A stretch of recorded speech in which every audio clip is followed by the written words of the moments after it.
Добре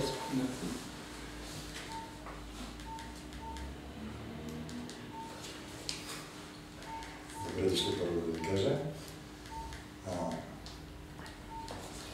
Повода за днешната пресконференция на Общинската структура на политическа партия „Атака“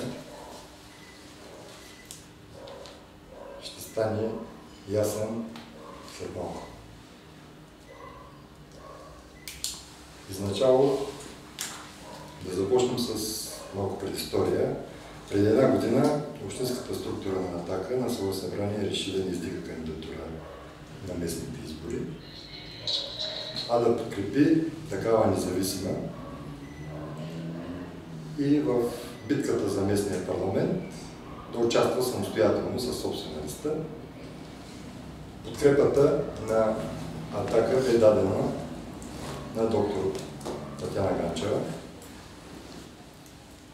като на първия тур на изборите тя остана на трето място и „Атака“ реши да подкрепи за кмет на община Свищов Генчо Генчев. Една година след изборите, държанието на управляващата партия в Свищов, управляващите партии, продължава да бъде като на предизборна кампания, с шумни концерти и гръмки фази. Нищо не се случва от точките, които бяха набелязани в програмата за управление на община Свищов. Единствено едно пъчене пред камерите дойдоха инвеститори от Германия, от Китай, от арабския свят и нищо конкретно не се случва. На първите 100 дена след управлението ние поискахме среща, в която да разберем какво се случва с бъдещето на нашия град и нашата община.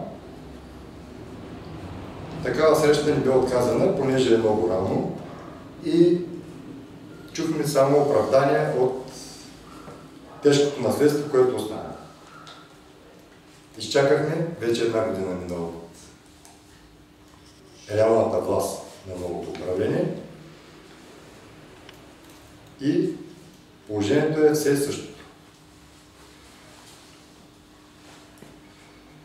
При всичките интервюта, които сме виждали всички за инвеститори в нашия град, се появи накрая едно, няма да коментирам малко или голяма фирма, няма значение това е инвеститор.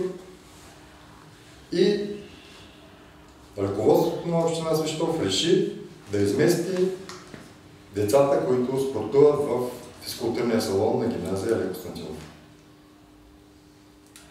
Много граждани дойдоха в офиса в нашия приемен ден да попитат какво се случва и защо тяхните деца остават на улицата.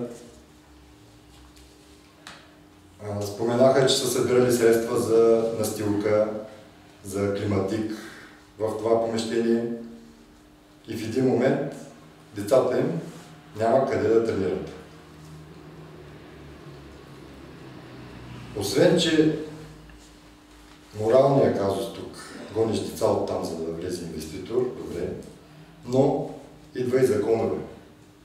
Оказва се, че Общинския съвет е гласувал закононесъобразно и областният е върнал решението за прегласуване.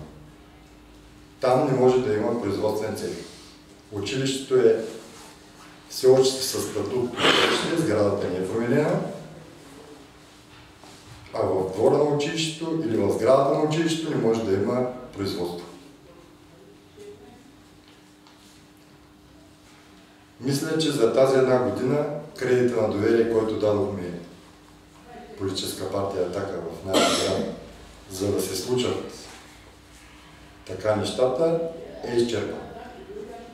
Не можем да продължим да подкрепяме това управление и оттегляме подкрепата си от Обединение Промяна доктор Татяна Ганчева и кмет на община Свищов Генчо Генчев.